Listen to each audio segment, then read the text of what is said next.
It's looking like we're live. Okay. Another rough start in the history of the Fox and Penguin show, but we are live with the very first roundtable. This was a very impromptu idea after we couldn't do our D&D session last night, thanks to my work schedule. But since you had the awesome idea to do a DM roundtable to talk about Dungeons and Dragons, role-playing games in general, and I always liked the idea. I always wanted to do it, but I was too scared to do it. So since you kicked my butt and we started it, and here we are now. So why don't you introduce yourselves? Let's don't start with you, SinTyu. Yeah, this is my fault, so I'll go first. I am SinTyu is my online identity and my Twitter handle. I am SinTyu. I've been role-playing since I was 9 years old, which is next year that'll be 40 years. Before that, and since I've been on stage, I've enjoyed writing. I'm terrible at that. And role-playing has been one of the funnest, it is now a work, activities of my entire life. Nice. Also joining us is PaladinHulk. Yes, hi everybody, I'm PaladinHulk. I'm a Twitch moderator for Random Tuesday, Little Red Dot, formerly Geekspace TV, formerly Roll For It, and I'm a regular on Margaret Crohn's charity game. I am everywhere, I hope, when it comes to RPG stuff in the chat rooms and stuff. And I'm always also here. They grabbed me last minute. I'm super honored and happy to be here. I've been playing RPG since I was like 13-ish, high school times. And I've never stopped. I'm not gonna ever. So, more RPGs, more. Yes. Very nice. So, So what about you? Who are you? I'm Jan, also known as Useless Jack or Fox from the Fox and Penguin show. I've been playing RPGs since I've been 16, but I have a little theater experience, which I think also counts, and I just never stopped to play him or to think about him, even when I didn't play actively.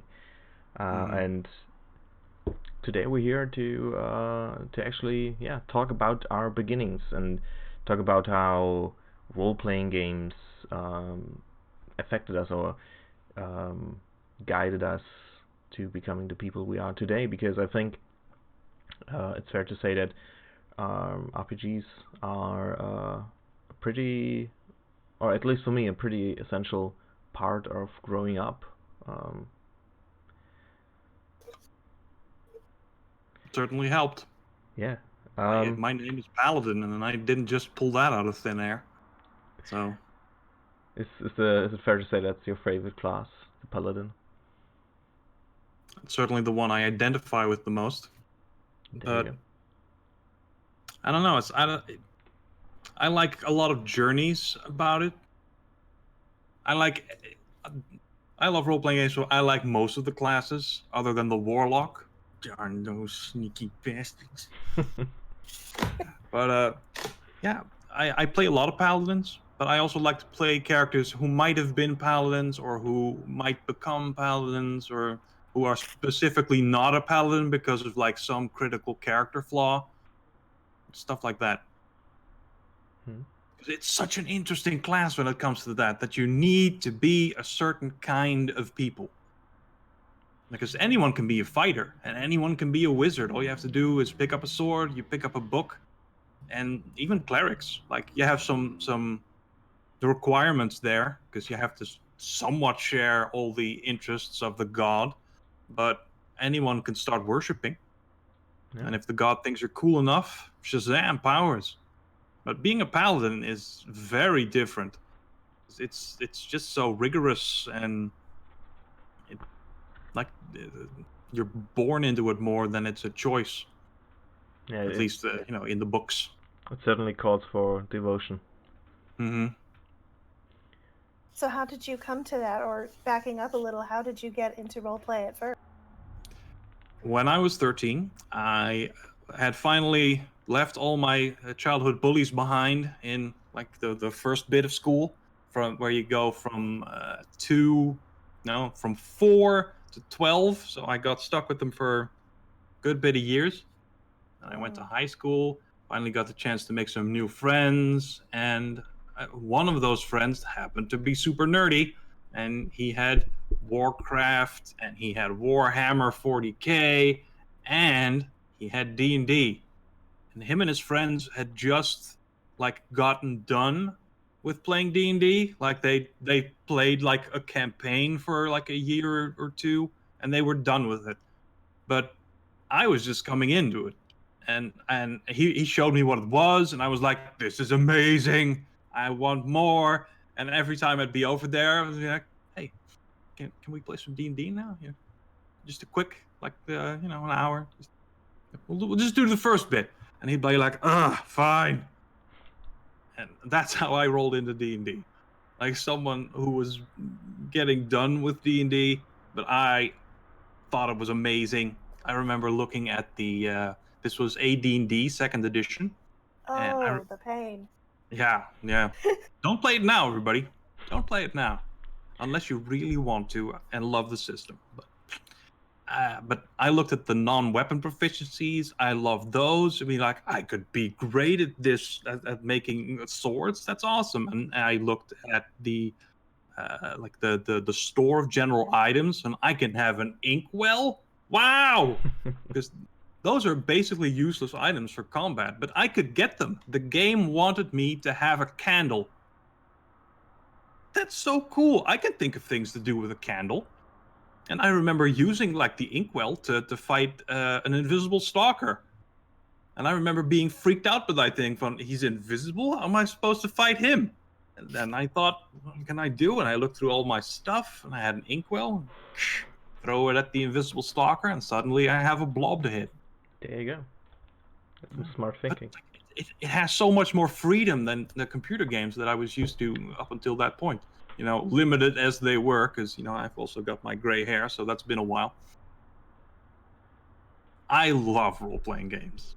I remember killing a golden golem, and then being like, I am rich as F now. Mm-hmm.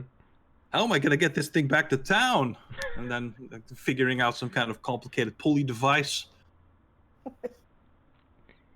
Super fun. I remember pushing my elephant off of a boat to see how deep the water was. Turns out pretty deep. So I lost the elephant, and I lost all the stuff that the elephant was carrying. And that's how I learned that there are consequences to your actions. Now I'm sad for the elephant. Then I moved on into vampire and other stuff. But I'm hogging the conversation, so let's hear from you two. How did you two start? SinTyu, why don't you give it a go? Okay. Well, when I was 9, you know what? I've been saying that for a lot of years. That's incorrect. I was 11 when my dad took me to see E.T. because that was the year it came out, and the kids on screen were playing Dungeons and Dragons. And I remember the main character, Elliot, created a magic user based on his friend, the extraterrestrial, the eponymous extraterrestrial, and I just thought, wow, there's a game where you can play anything, be anything, do anything you can come up with. And I asked my dad about it, and I said, have you heard of this game? And he said, yes. My friend Doc just got some books, and he asked me if I wanted to play, and I said no, because I didn't think you'd like it, and I don't have a place to put you on Thursday nights. So I said, well, can I come? And my father and all of his friends apparently had a meeting about whether an 11-year-old would be okay with this game. And they decided yes, so I got to play it. So I based my character on E.T. as well. And there we have it. That was my introduction. Before that, though, I was in theater. And even before that, when I was about 2, my mom actually set me up for role-play games for life. she and I would talk over situations, and she would say, okay, I'm going to be your teacher, and you're going to tell me what you would tell your teacher. And she would figure out why my teacher was mad at me. Or, I'm going to be the police officer, and you're going to be the person who's run away from someone bad. What are you going to tell the police officer? And we role played. That's how we solved my problems. So even before Dungeons and Dragons in 1982 or 81, I was already a role player. I just didn't know it. But my mom was my first DM. That is so great. That's such a great parenting strategy as well. It's amazing. It is. Yeah. It is. If you talk to a kid about something, they hear you. But if you take them through it yourself, they feel it. Yeah. They can put themselves in the situation, because children don't limit their imaginations. It's such They'll an tell you intuitive thing exactly what.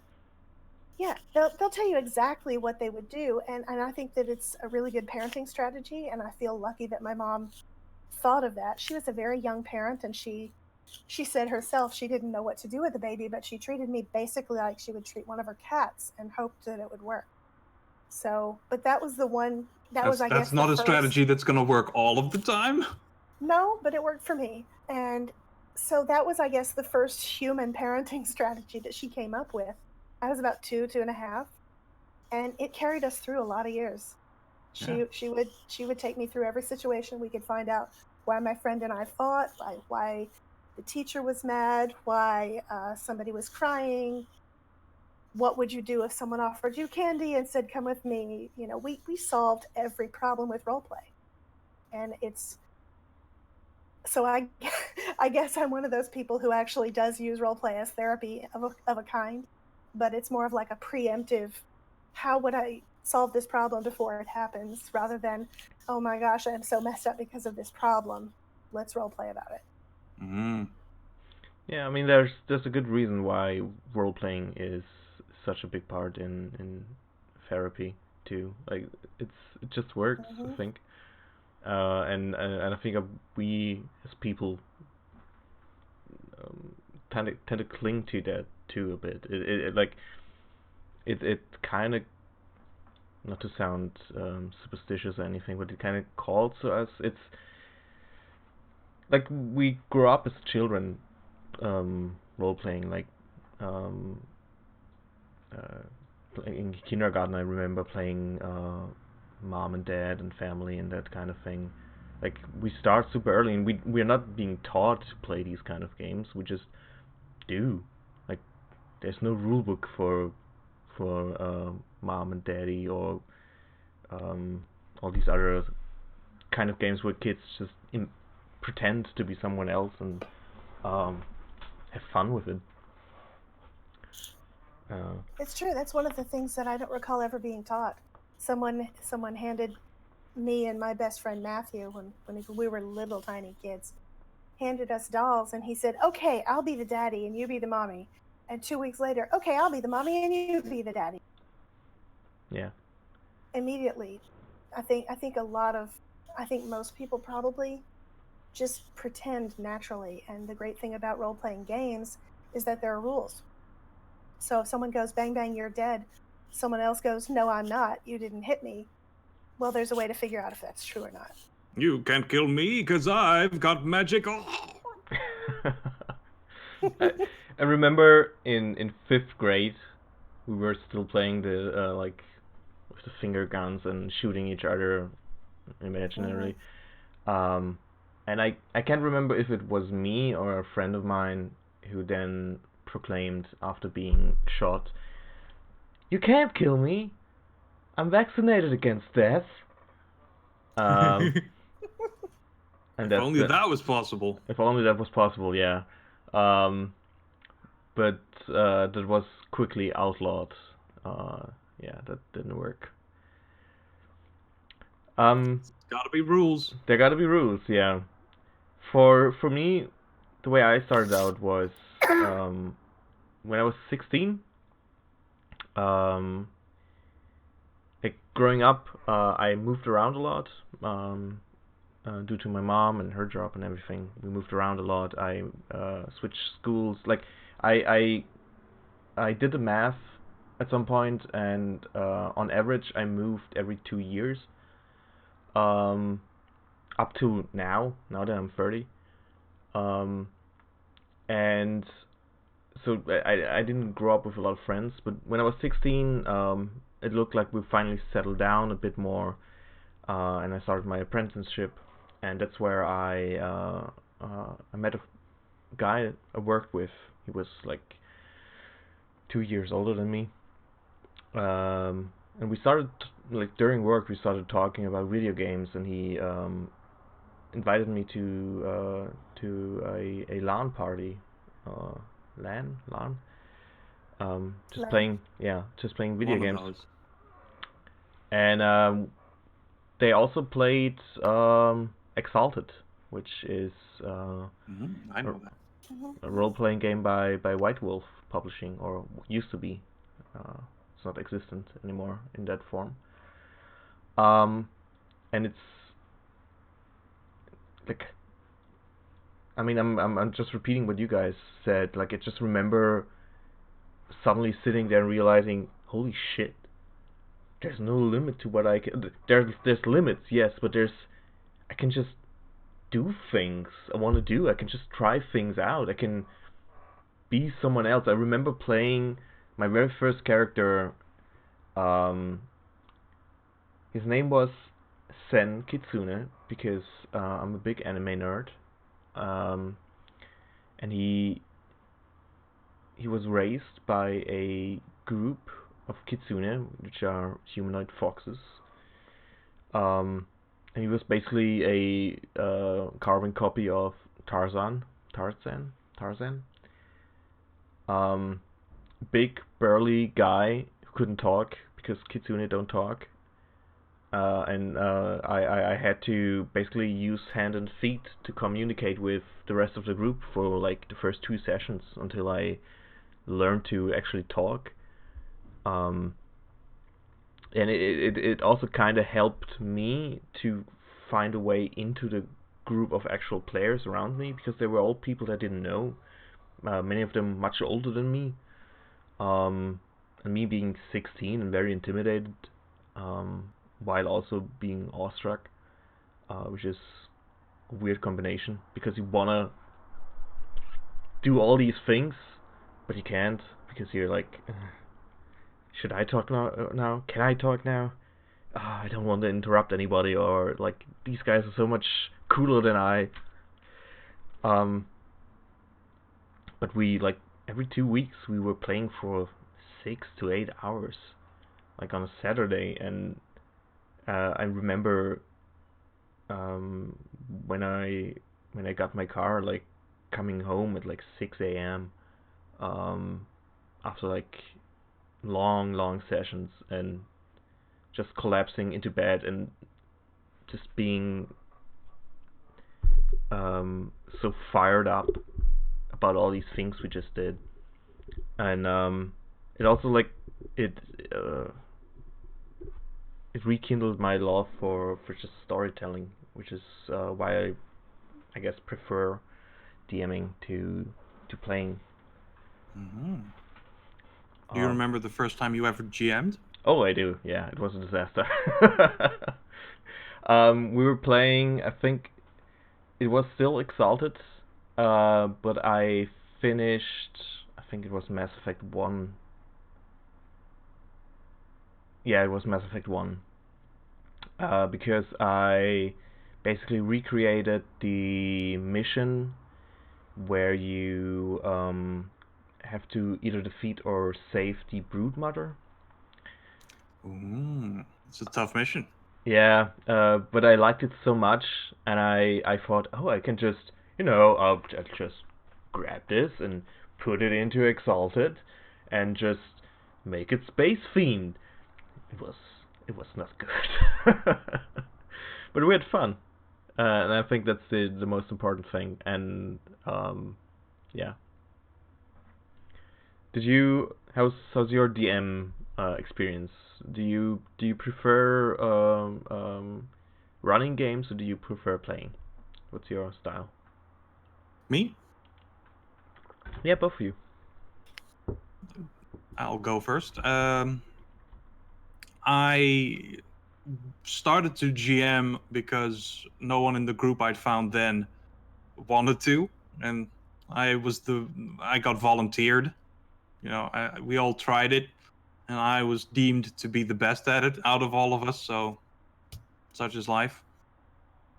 I don't know if I actually prefer being a GM or being a player. Like, they're both great. They both have different advantages, disadvantages. Like, I might, get frustrated by if I'm not the GM. Like, why didn't he do this? Why didn't she do that?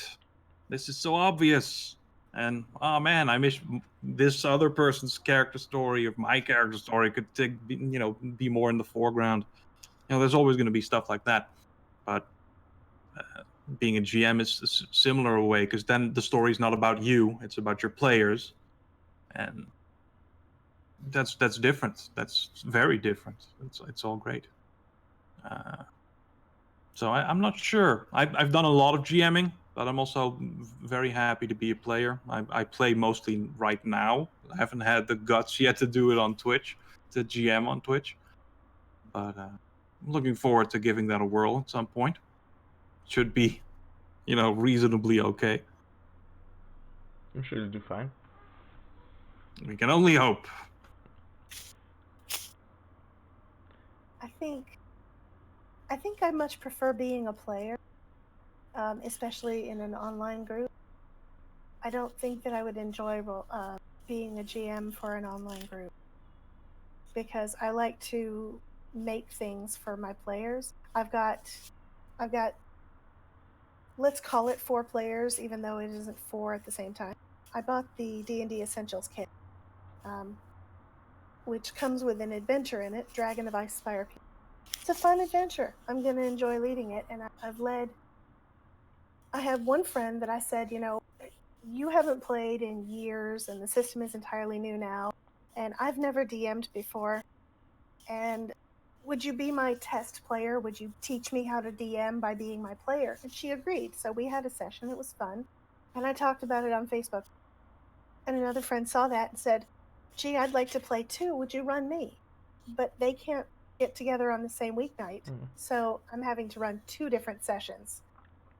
We're trying to get it to where both of them can play on Sundays, but it's iffy. They're both free on Sundays, mostly, except when they're not. And I've got one player who said that she would guest in. That's my wife. She'll guest in once in a while. She's not done making her character yet. And I've got one who wants to start playing with me right after she gets back from Pensick, which is a historical recreational dress-up camping type thing. Fun. And I suspect that she will also be a solo player. So I have 2 solo players that are becoming one group, and then I have another solo player, and then I have a maybe. And we're all playing the same campaign, so I am as confused as you could possibly imagine. And yet I'm loving doing it. That sounds like you need a lot of notebooks.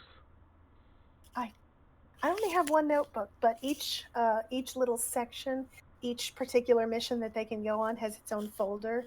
And when they've gone through one, I'm going to give them a copy of the map of the place they just were, so that they can brag about it. And I mark the little path that they take, each of them in different colors. Nice. So. But you're going to run them all through the same adventure, individually. Through the same published adventure, but separately, apparently, unless I can get them all to agree that Sunday is definitely the best day. Is that something you've done before already? You've run different groups through the same thing? No, this is my first DMing experience. It's my first, second, and third DMing experience all at the same time. It's exciting! A nuts. That's going to be fun. Yeah. It's nuts. I feel completely bananas, but it is fun.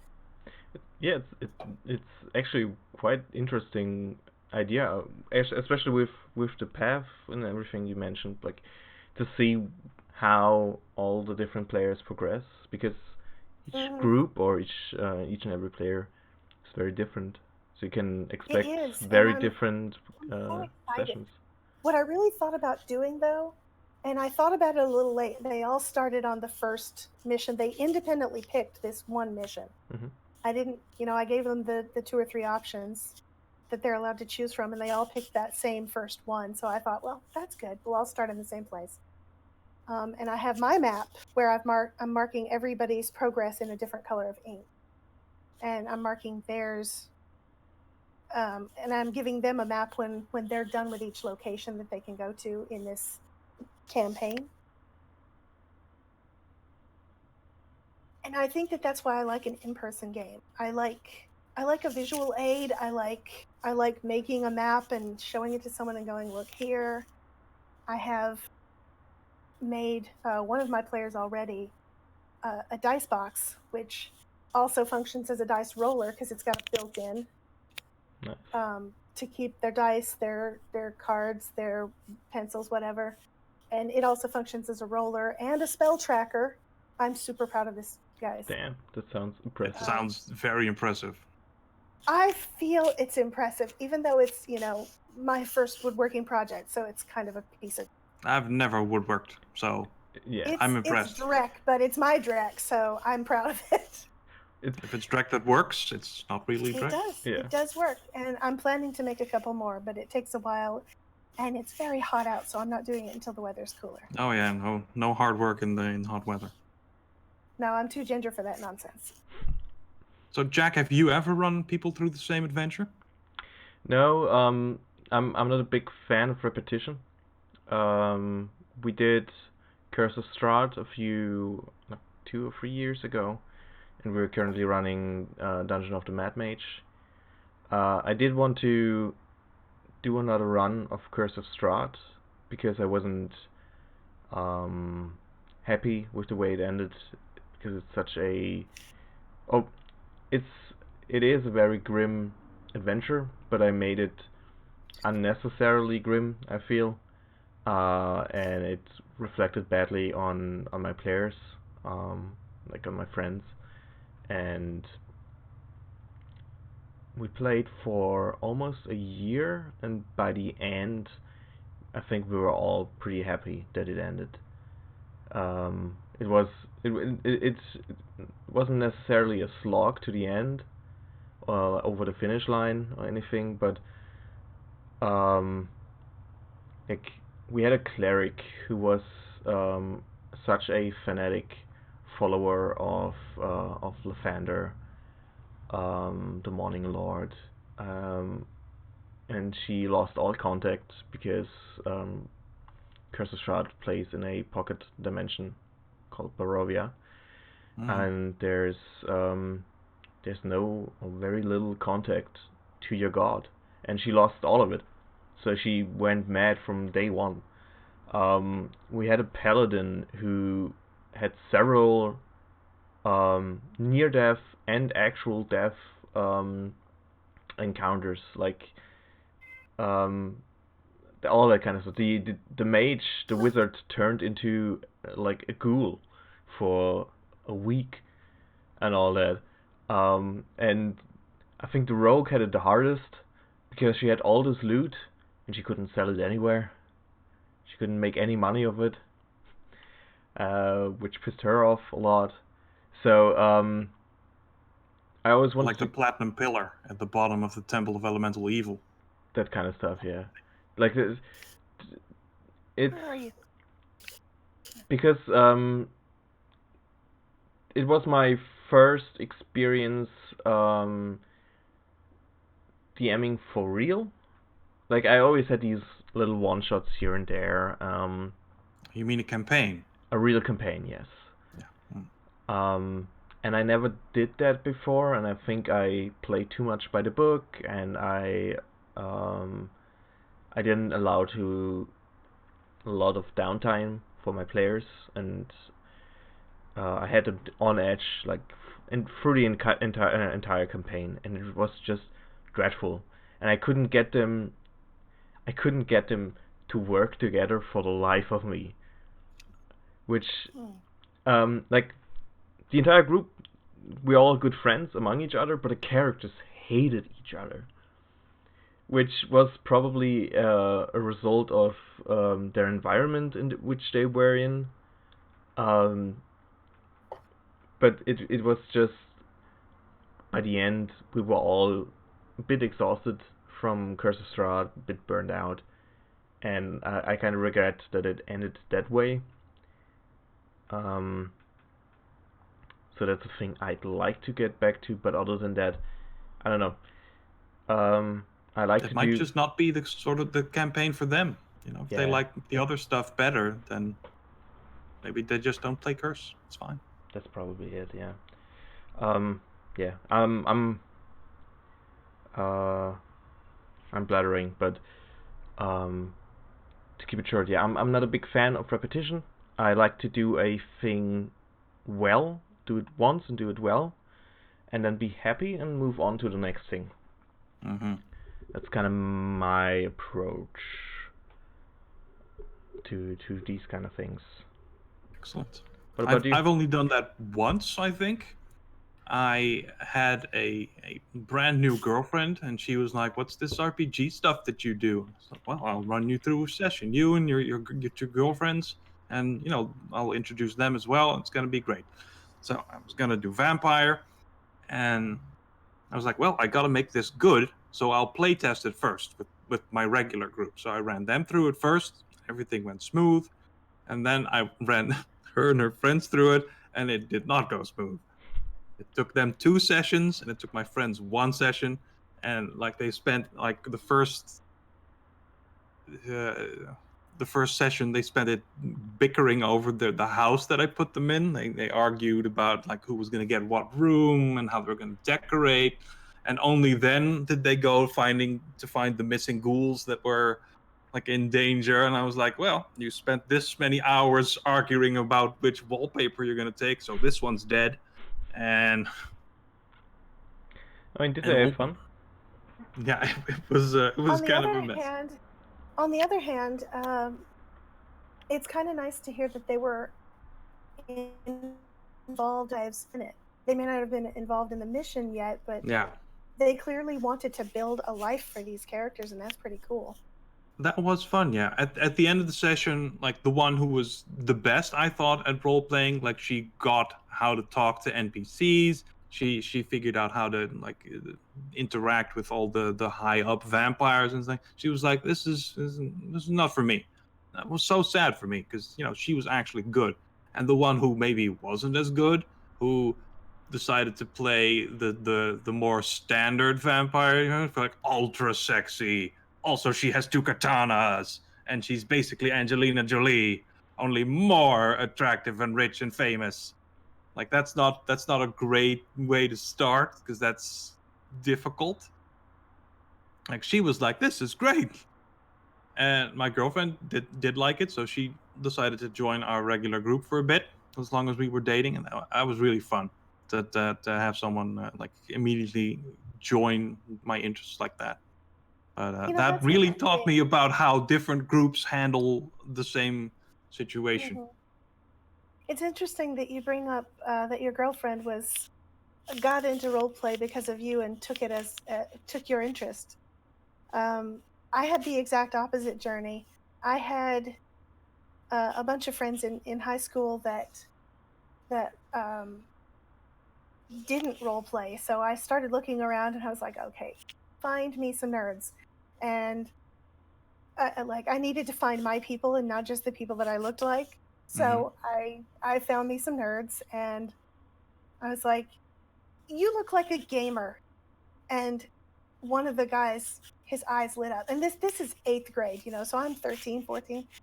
One of the guys' eyes lit up. He said, Dungeons and Dragons, you? I said, Dungeons and Dragons, let's do this. And eventually we started dating, and most of his other friends thought that I was playing because I was dating him. The fact was, I was dating him because he was a dungeon master and I could play. It's not the best reason to start a relationship, but hey, you got your game. In 8th grade, what other reasons are there? It's as good as any.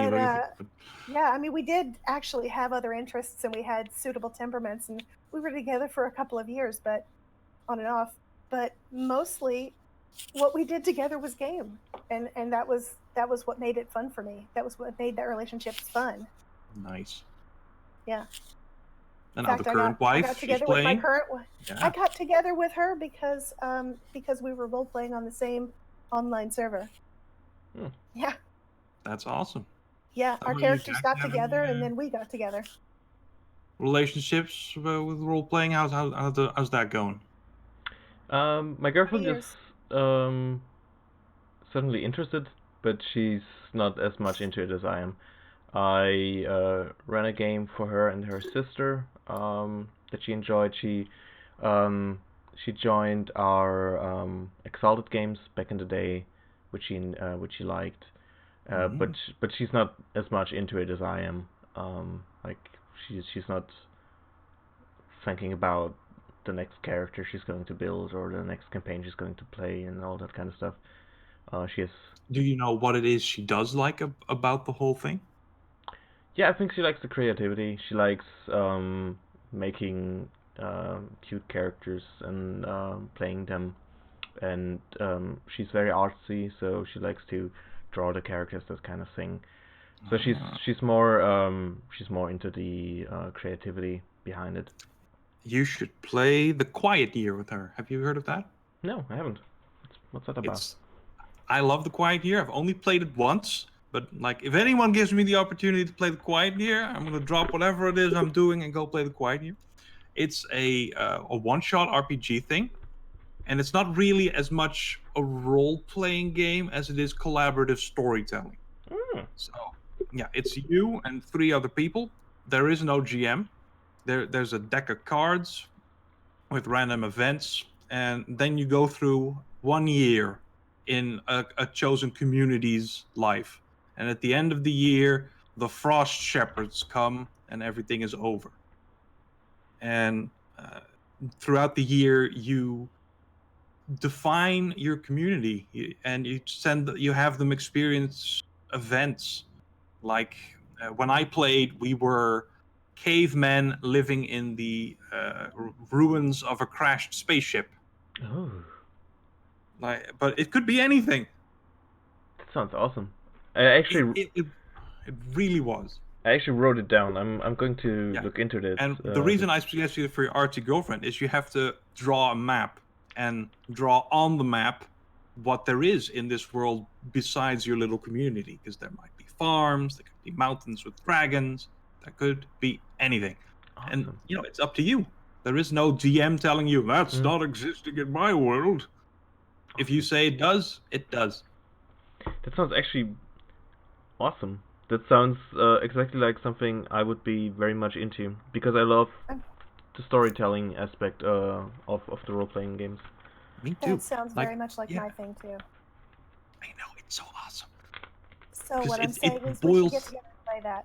Let's do that. I'm in. I'm always in for Quiet Year.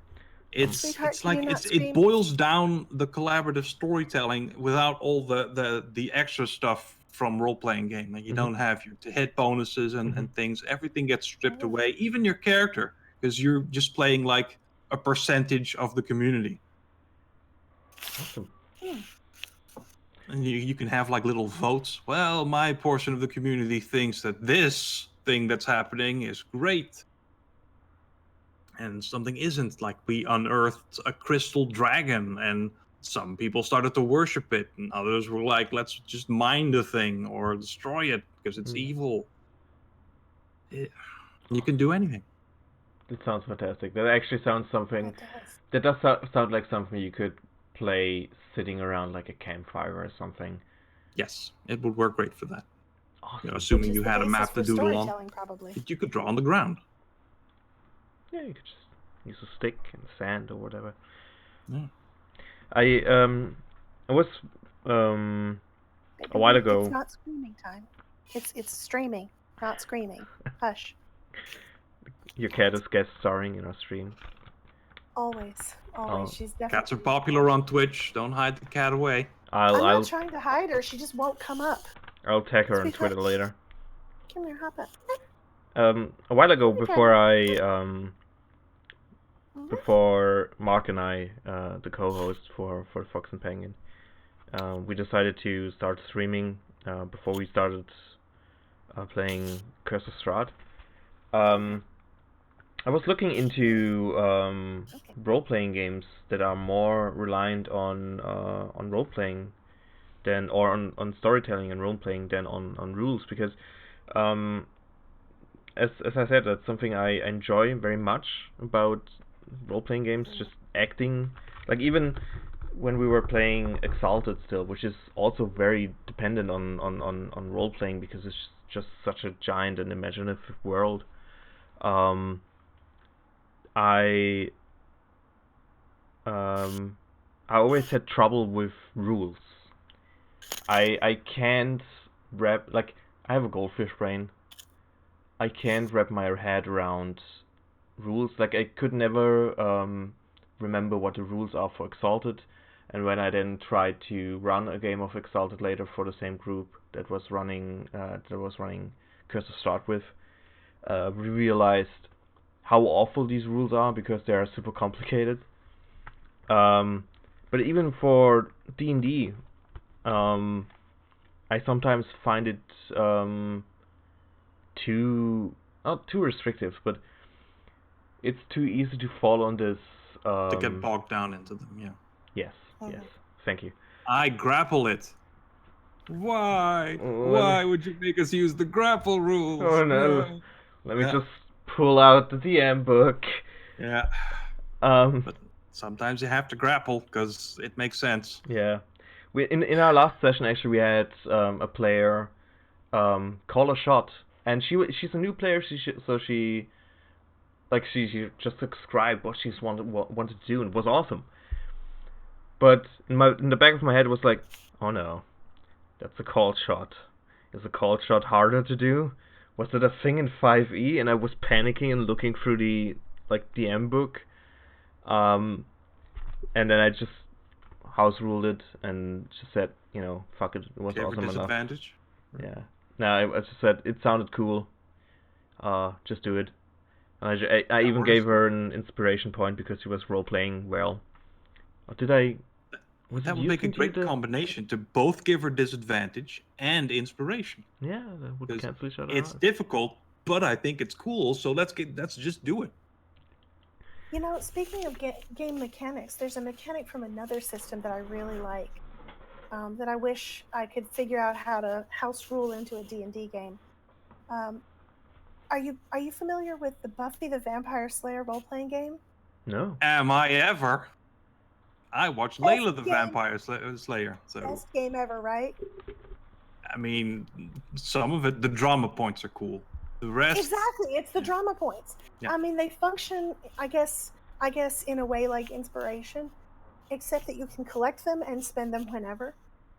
And I loved being able to, slap down 5 of them and tell my DM, I need a plot twist. Yeah. Mm. And I loved being able to say, no, 10, I definitely win this fight. And I also loved it when he slapped down 10 of his own and says, no, you don't. It's important that we play this out. Yeah. It was just such a fantastic take on changing the outcome. Because if you role played well, if you showed up, you got a drama point. If you brought the snacks, you got a drama point. If you role played well, you got 1 to 3, and then you could spend them for successes or for changes in what was going on. Hey, somebody comes in at just that moment and opens the door and smacks the vampire into the wall. Is the Buffy RPG based on the Fate system? Because I don't know the Fate system. It is based on the Unis system, put out by Eden Studios, which went out of business, unfortunately. But you can still find the PDFs, and they're free because the company is out of business. They actually said, we're going out of business. If you've got a PDF, share it with anybody you want. Yeah. So we do, and I haven't gotten to play that in, more than 10 years. But that was such a fantastic system because it was super easy. You could pick up that game, the book, just the one player book, and on Monday, and by Friday be ready to play. Nice. And that's what we did. It would teach you everything you needed to know. And if you had happened to watch the show, that was great, but you didn't have to. You just had to know that high school is hell. No, literally. I mean, everyone knows that. Everyone knows that. So basically, everyone is halfway to game. Yeah. But I loved the drama point system. I'm trying to figure out a way to slip that in instead of inspiration in my home game. But I'm going to do this one campaign. You change the name, you change what it does a little. Just a little. Yeah. I just want to be able to give my players something that they can look at and count on. We bought little skull beads that our DM could give us and we could give back. Skull beads for experience points that we hadn't spent yet, and white ones, and black ones for drama points. And I would just look forward to, setting down a little skull next to a player and going, if you need some help, use that. I like the stuff of gaming, so online is almost good enough for me. Yeah. I mean, on that topic, like, I agree. As someone who had like a real life group to sit around or to sit down with for so long, it is something else entirely.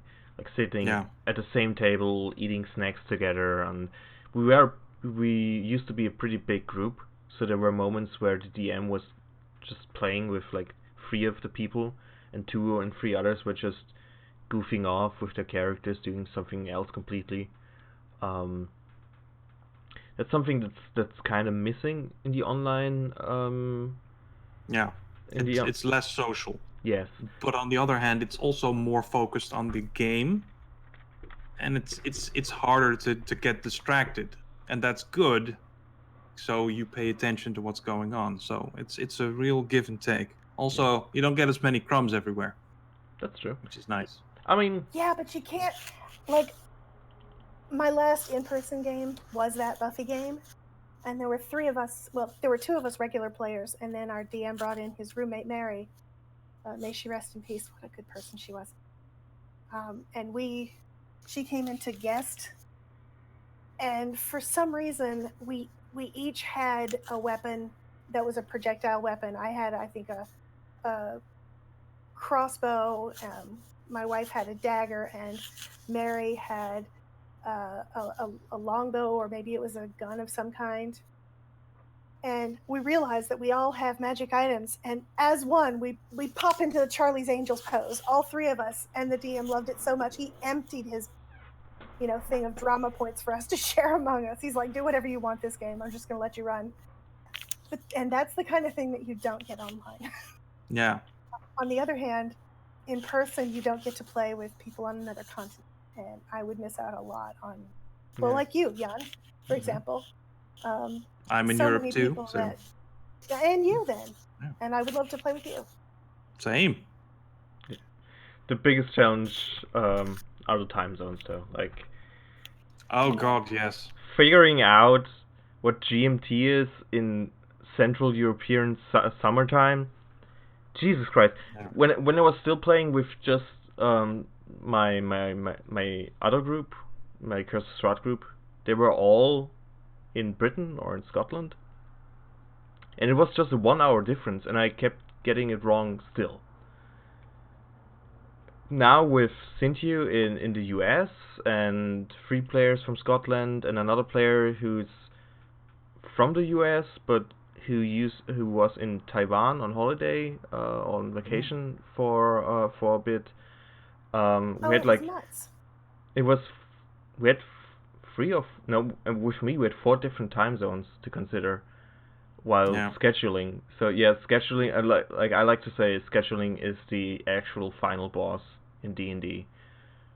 I have to wake up at 4 a.m. to join Maggie's charity game, so that's not fun.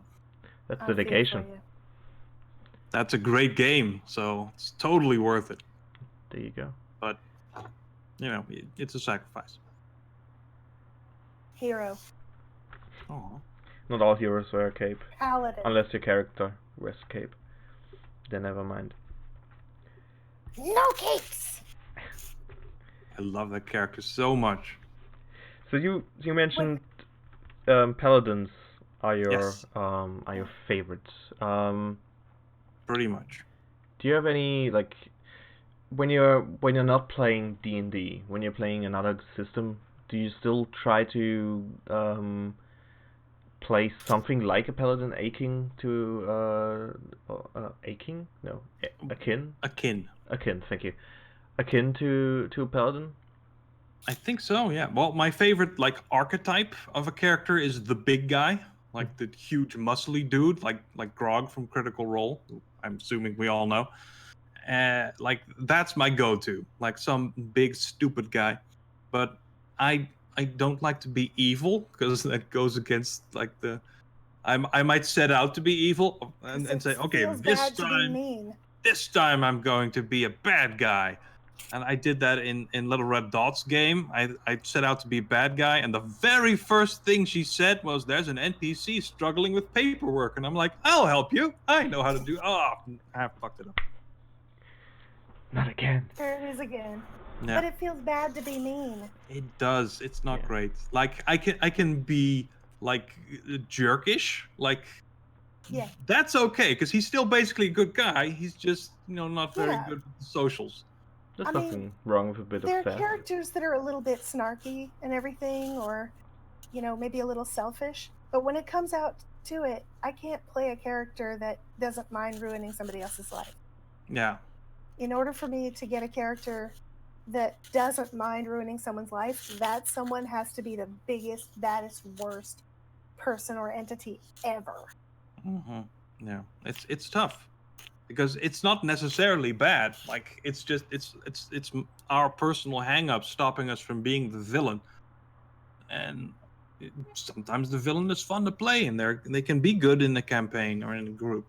Like we currently have in Maggie's Charity game a character called Maya, and she's not great at being a decent human being. Like she broke into an orphanage and got into a fist fight with an orphan, and that's not something that you see a lot. Like I've been playing role-playing games a lot over the years. The first time that's happened. Oh my gosh, that's the most beautiful thing I've ever heard. Oh yeah. Well, Shouldn't have laughed. we later burned down that orphanage. Well, We wanted to save it. see, Yes, you did. that's a very big step. You know, It is a big step. Yeah. there's Oh, that's such a weird like. Okay, I'm just gonna walk you through that, and you can judge for yourself how weird it all is. Okay, we're in a tavern because that's where you are, and we notice that someone is eavesdropping on our conversation. My response: "That's normal. I don't care." Right? Someone's interested in what we have to say. Fine, but Maya's like, "Who are you, and why are you listening to us?" This person's like, "I don't want any trouble. I'll just go." And she's like, "No, you're up to something." So she steals his coat, and he runs away.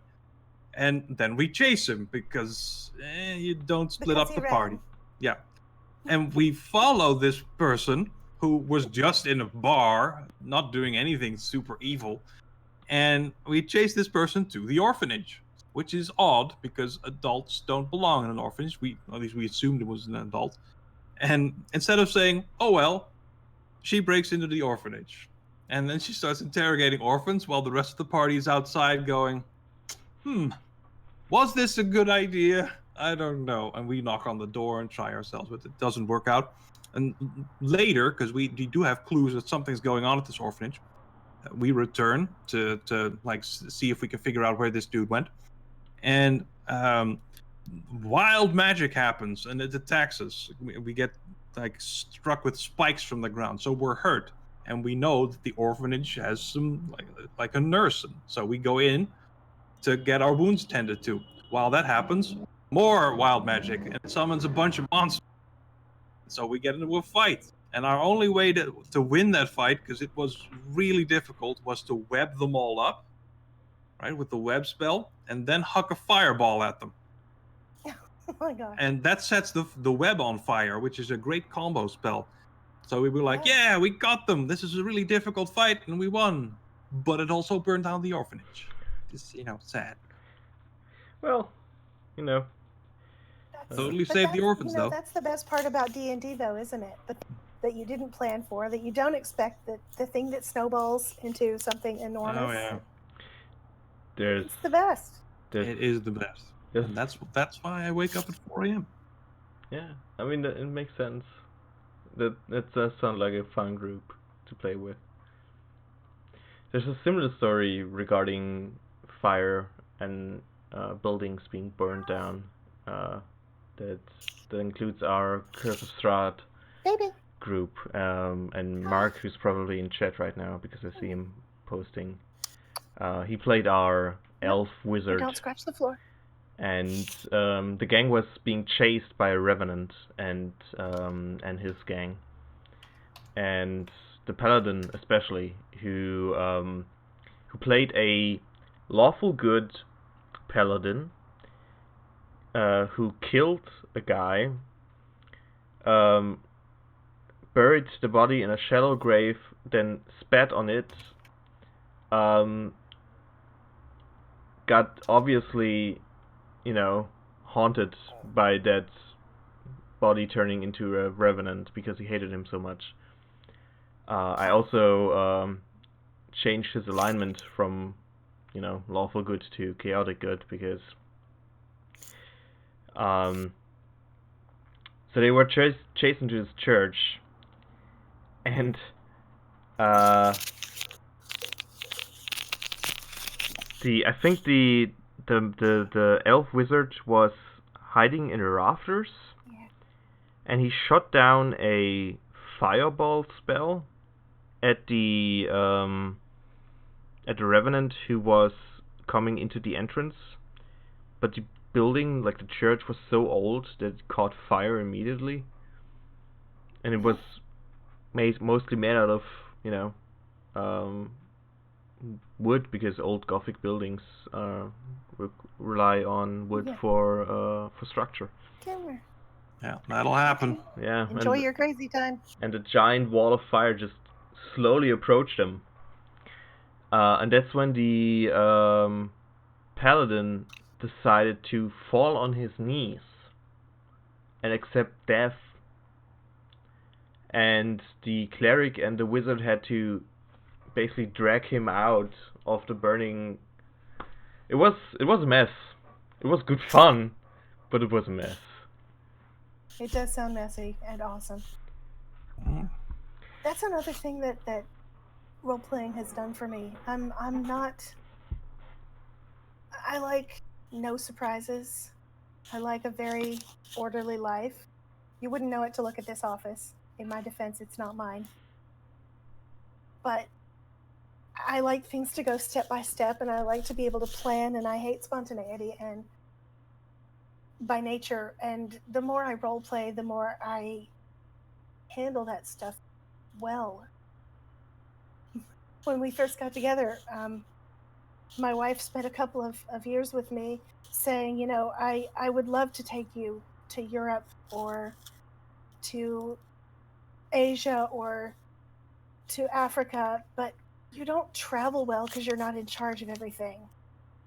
And I said, you're right. And a couple of years ago, we did. We went to Spain. We went to the UK. Maybe next to Morocco. Because we've role played together long enough, and now when I start getting my, cute little autism spectacle is gearing up, she says, now hang on, what would Kaz do? What would Grackle do? Is this what Lee would do? And I go, oh yeah, I can slip into the mindset of one of my characters that loves spontaneity and loves adventure, and it's a little difficult to get into at first, but when I've gotten into that mindset, I handle punches and jolts to my order pretty well, and at the end of the day, I'm always happy I did whatever it was that caused those things. Yeah, I relate as also an autistic dude. High five. Yeah. I mean, yeah, that's what I like about role-playing game, and I always feel like role-playing would be not necessarily D&D or anything like that, but I mean, yeah, D&D, but it would be. I think it has its place in schools too, because it teaches you in such a different way than regular school can, because like as you said, when you grew up with your mom, um, playing these role playing games to learn valuable lessons. Um, for me, when I had my first character who was also very shy, and with him becoming more socially adept, I also grew, and I think that's something that a lot of people could learn from a lot, especially empathy, which is such an important skill to have, It especially is. these days. Um, It's difficult to learn too. yeah, Like for me, not being great at it automatically because autism, so fun. It's it takes some practice, and RPGs have definitely helped. It's true. It gives you that chance to practice real life before real life hits you. yeah, Mm-hmm. Because I'm never going to run into a beholder at the 7-Eleven, but I may run into a shooter. And I now have a plan for how to not get shot. I'm probably not going to, get beat up by a gang of roving dwarves, but there are people. And some of them might be dwarves. You never know. Some of them might be dwarves, maybe. You don't know. But it sets you up with unreal situations so that you can look at the things behind the unreality. Does that? Yeah. yeah. It forces you to change your point of view, Yes. and it puts you in situations that you wouldn't normally be in. Um, Mm-hmm.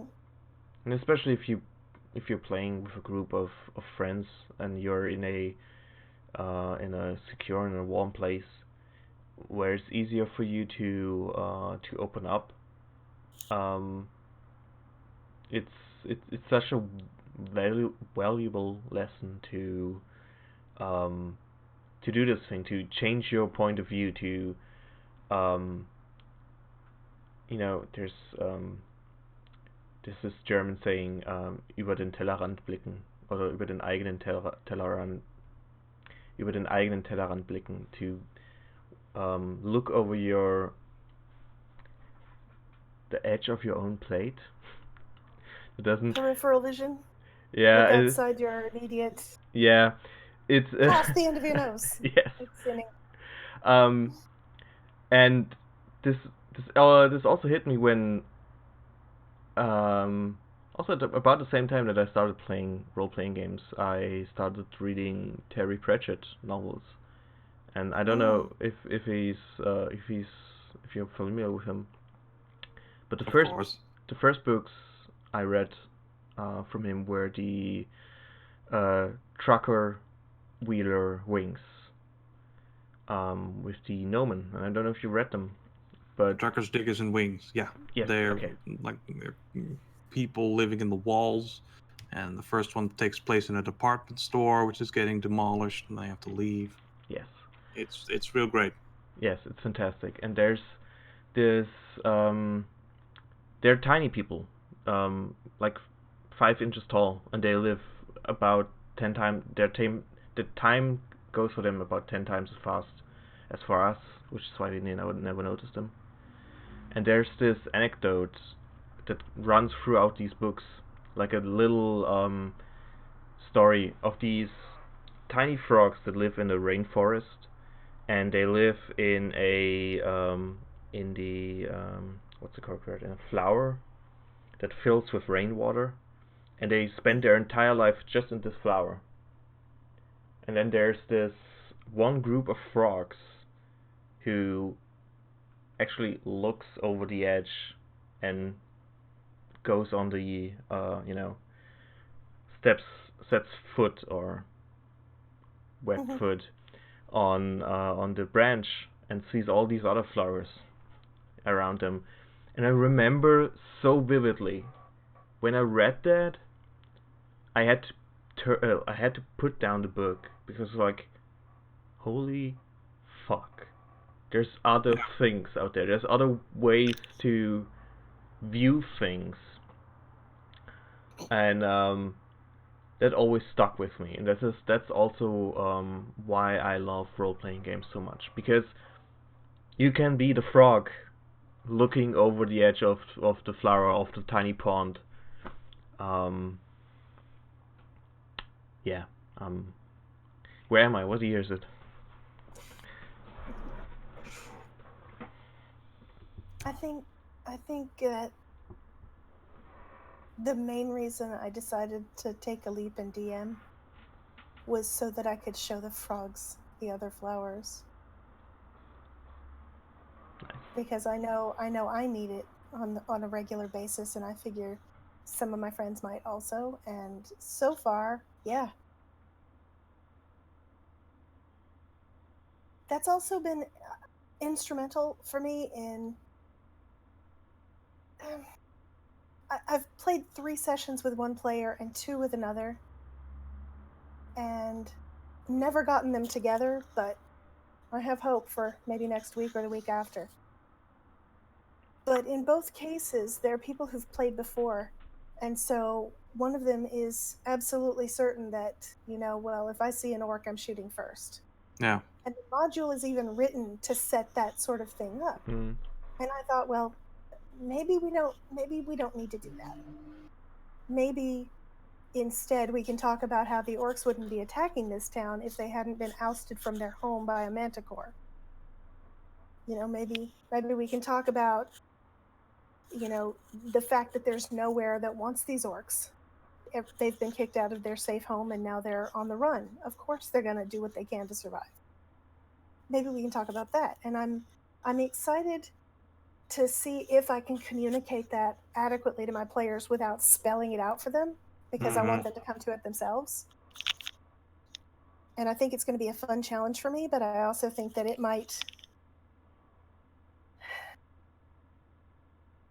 I might be drawing heavily from news sources. Yeah. When I get them to talk to or about the orcs. That makes a lot of sense. I have a lot of stories of me trying to get players to not be as aggressive. Like, I had this one story where they were hired by a town to kill some kobolds, and I just had the kobolds begging for their life. Like, the town keeps sending people. Like, there's not many of us left. Please, we're not doing anything. And like, one of them just killed them anyway, because he was just that ingrained into the whole, oh, it's a kobold, it's a monster, it's bad. Yeah. So I killed him. But it changed. It felt more like a slaughter instead of like hero time doing that. And this other time I had the party, I told them, okay, there's 3 goblins on the road ahead of you. They're just walking, they're coming towards you. They don't have any armor on, they don't have any weapons, they're just walking. And one of the players said, all right, well, I shoot the goblin. And I tell them that, okay, the other 2, they scream out in terror and drop to their knees near their fallen friend. They take off their goblin masks and reveal themselves to be halflings. And then they're like, oh, maybe we should have, that one worked. I'm borrowing that. Like, maybe we should have just done this much investigation to figure out what was going on and why these goblins weren't afraid to see armed adventurers coming towards them, or like that one actually did the job. But there's a lot of stuff that doesn't, or that feels too forced, and maybe your players don't want to do that. Maybe they're like, again with morality lessons, just give me something to kill. You don't want it to be orcs? Fine, just something. You can make it like killer alien bugs, because that's fine too. Getting wanting to take out some real world frustrations on some totally fictional and imaginary beings. Yeah. It's just that orcs have some unfortunate side effects being coded to be black people. Asian, actually. Oh, If they're based on Tolkien's trolls, then he based them. Oh, trolls. Sure. I thought that he based orcs on. Oh no, you're right. Those were they orcs or ogres? No, they were orcs. You're right. But yeah, exactly so. I think he described them as being dark-skinned and therefore, not great. Compared to British people. Yeah. But it's cold there. I wouldn't know. It is. But I'm, there's tons of stuff to do in that regard. I want my take note of. I want my players to get a chance to, get their violence yayas out, because so far all of my players are women, and we are taught from a very early age, you don't even slam a door. You don't even set your fork down on the table hard if you're angry.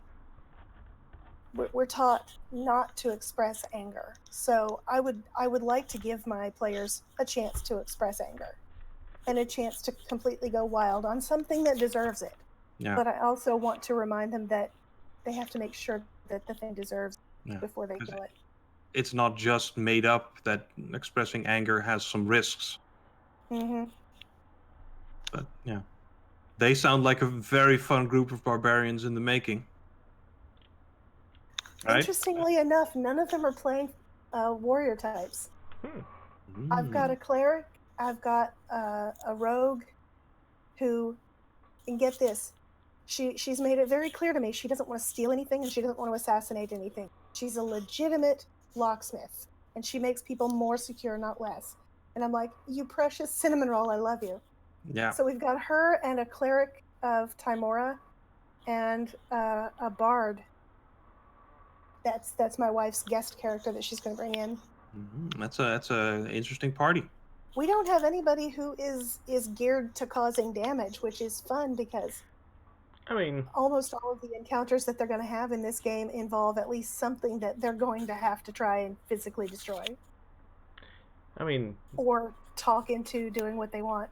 There's always a way to do damage.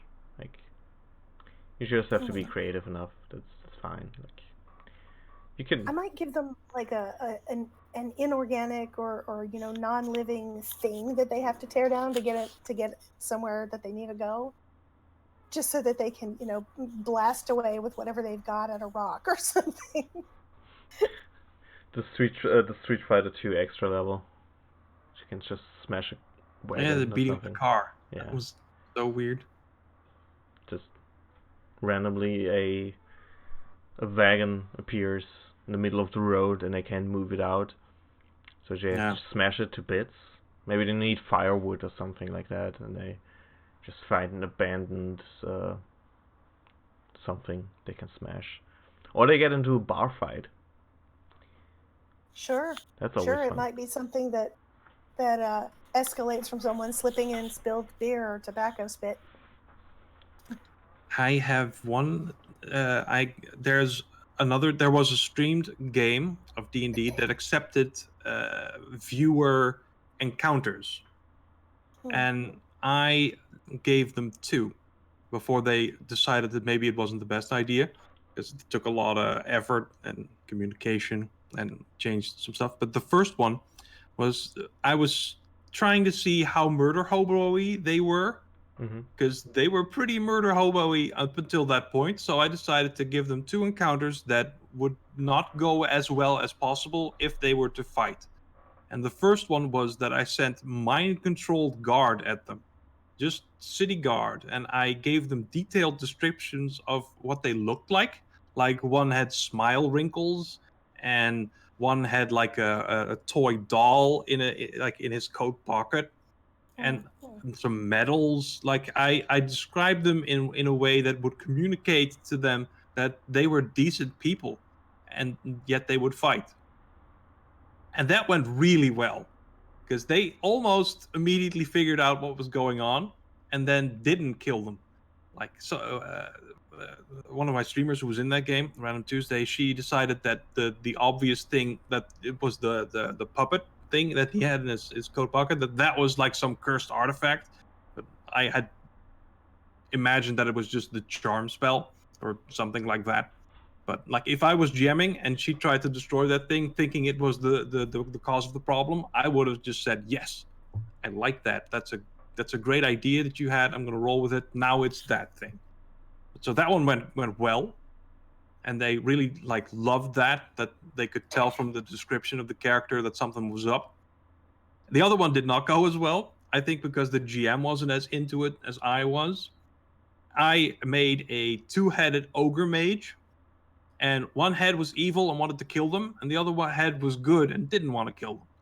So the half of the ogre charged the party, and the other one shouted warnings. But if they were to fight the 2-headed ogre, they would obviously also hurt the innocent brother. And he would then join in the fight because he's not just going to let them kill him. But that one didn't go as well. I still think it works, like on a certain level. Like they tried to start by charming the one head that was trying to hurt them, and I would have let that succeed, because that's about the approach that I would have wanted them to do, or to get the good brother to turn on his evil brother, something like that. But it didn't go well, and they ended up killing him, which was sad. Yeah. I think I killed him anyway. Maybe he ran off, something like that. But yeah, that's fun. I just wanted to share that for a second. I'm That's sorry. really cool. So nice ideas. I'm enjoying the manipulation involved. Yeah, everything you do has a purpose in the story. Like this wolves encounter.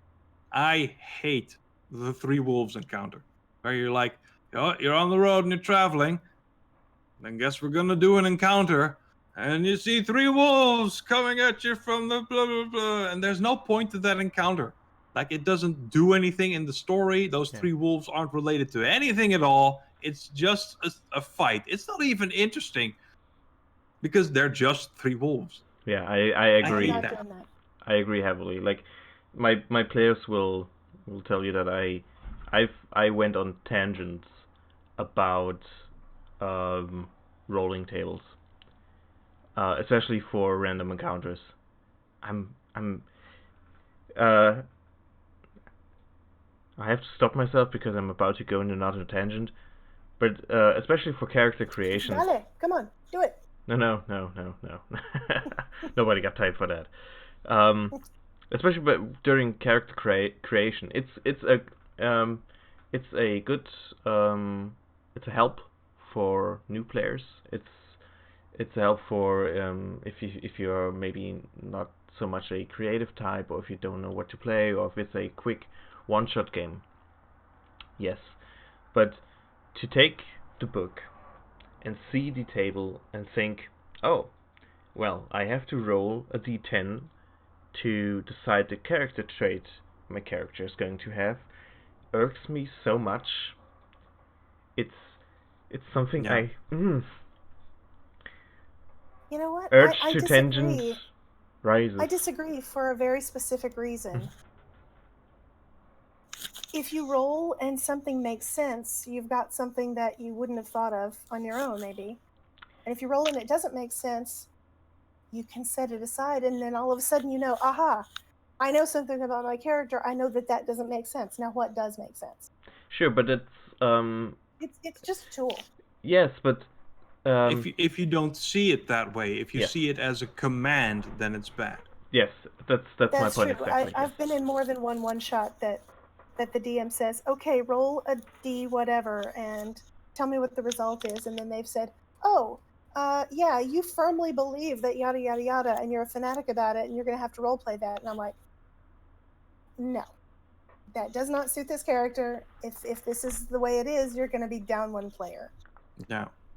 Even for unless it's created through donations to charity, I'm not a fan of that sort of other people having influence on my character. No. If they like my character, great. If they don't like my character, also great. Because I'm sure it'll create some conflict for them, but I don't need somebody telling me what my character is. Yeah. I'll use it for myself for character generation, and then discard it if it's wrong, and suddenly I know that character is wrong for that trait. Like I've never looked at all that stuff. Like if I make a character, I have a reasonable idea of what their personality will be like, and I don't need that Curveballs. stuff. I mean, I had players yeah. who were so hell bent on sticking to that, or also like party composition. Like, we have a tank and we have a DPS. We need a healer. It's like, no, fuck it. You know, No. just play. Like, I actually want to run a game with just bards. Just I mean, it's very popular. People do it. Yeah, or just rogues. Like, I want. Science of Throne. I played an all wizards game. Yeah, It's just fun. Welcome to the Fox and Penguin show. We are about to play I'm in the Band. Yeah. Science You of the heard it Realm here Part first, 2. folks. Faerun's got talent.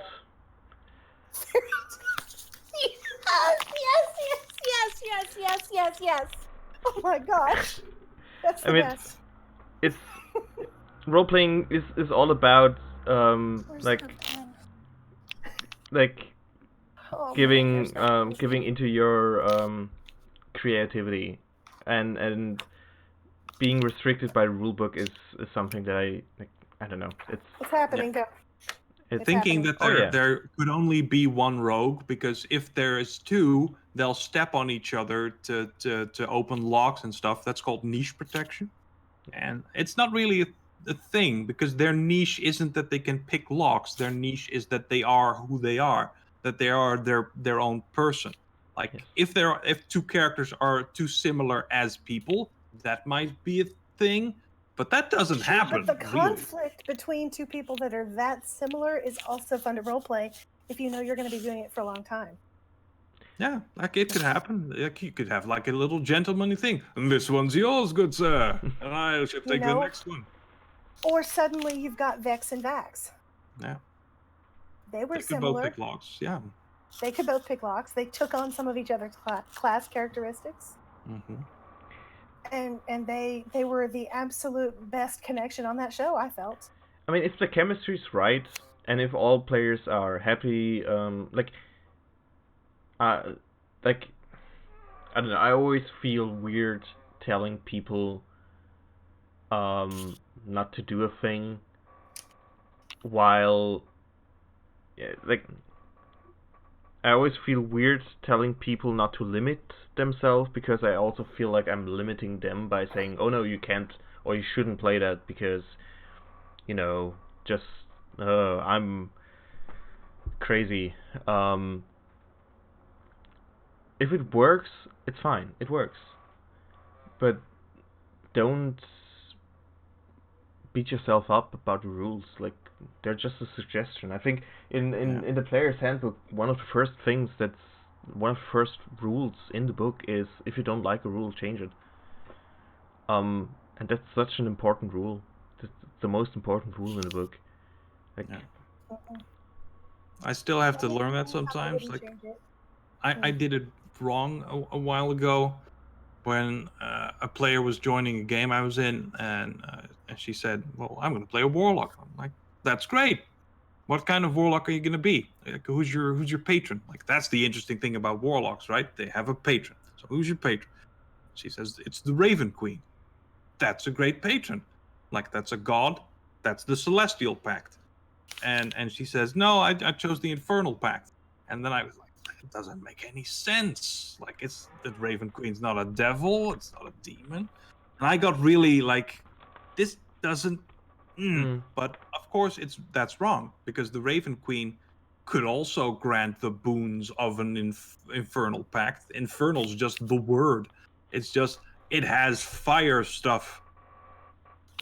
Like, and she could totally do that. She's a god. She doesn't limit herself to like minor things like that. And I really had to be like, right, like the pack rewards are not that closely tied to like what they're intended to be. It's fine. But it took me a bit. It took me a bit. I mean, that's how we grow. I think if somebody came to me with that, first of all, I'd have to be like, no, I don't understand the rules of warlocks, so you can't play one until I can understand it. But also, if you want an infernal pact with someone who should be a celestial, how much leeway are you going to give me with your character? Because I would not tell them right away, but I think I might give them a devil or an imp or, just somebody, some patron that said they were the Raven Queen. See, that's great. I love that. That's fun too. I mean, That'll that's be- the other thing. Then everybody wins. People like to assume that everybody in their background told them the truth. I don't think that's necessarily the case. Maybe that is what's going on, and I just stumbled onto the secret. Dun, dun, I'm gonna dun. check with that when we're done. Yeah. Talking about being done. This is What very. does that sound? I think that's my chair creaking. No, there's a low humming, and I'm hoping it's not my computer. But yeah, talking about being done, this is a very natural and homogeneous segue that I'm doing right now. Yeah, someone's computer's It's somebody exploding. outside. Oh, It's a okay. leaf. It's a leaf blower. I really thought I was going to have to log out right then. It's a leaf blower. Yeah. Our apartment complex hires people to do something that should be done with a broom. Wow. Which city do you live in? I'm near Anaheim, California. Okay. I passed by Disneyland on the way to the kosher grocer. One of my streamers also has a problem with a leaf blower, right outside her window. So, what are the odds that they're in the same building? But she lives in Seattle. Dun dun dun. Pretty low. I mean, you never know. It could happen. Even a low percentage is still a chance. It's Anywho, possible. this was super fun. It was. I was We should very do it anxious. again. I was very anxious going into this because it's the first time I just, it wasn't the first time I sat down with people to talk. That would have been weird. But it's the first time I streamed it for the entertainment of the internet in general. I think it's don't see fun, any and I hate think it in could be chat. another So series. It was fun. I've made some good talks, some very good moments. I feel. Why don't you talk about the things you do? Why don't you introduce us to some things where we can find you? Why don't we start with you, Paladin?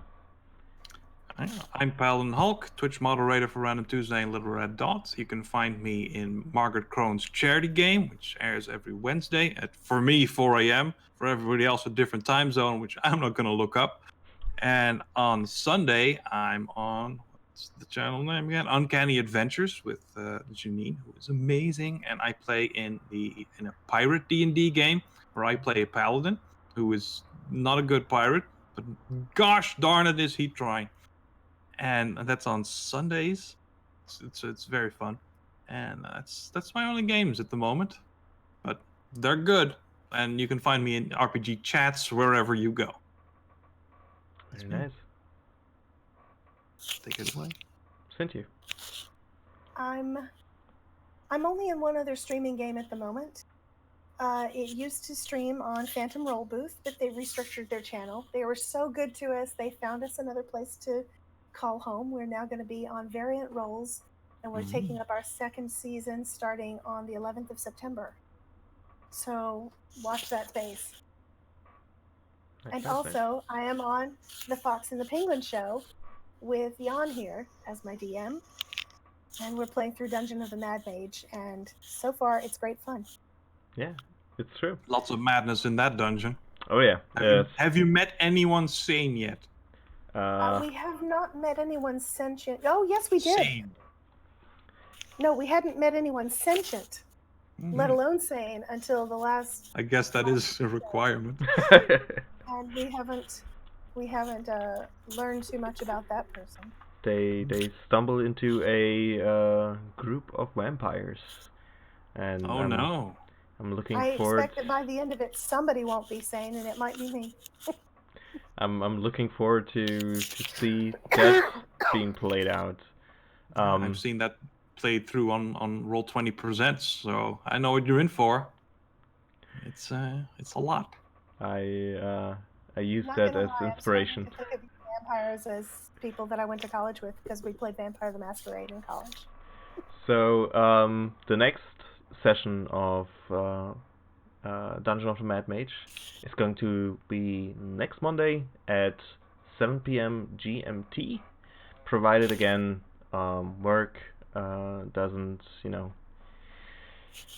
fuck me over with its schedule, which is always pretty erratic for me. Which has been the reason why we did this impromptu roundtable today, and I'd like to repeat that. I think we absolutely should.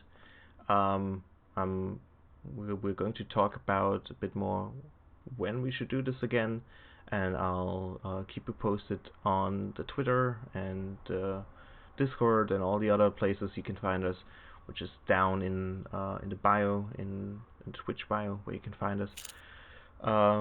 Yeah, I think everything has been said for today. And again, I had a lot of fun. I hope you guys had fun too.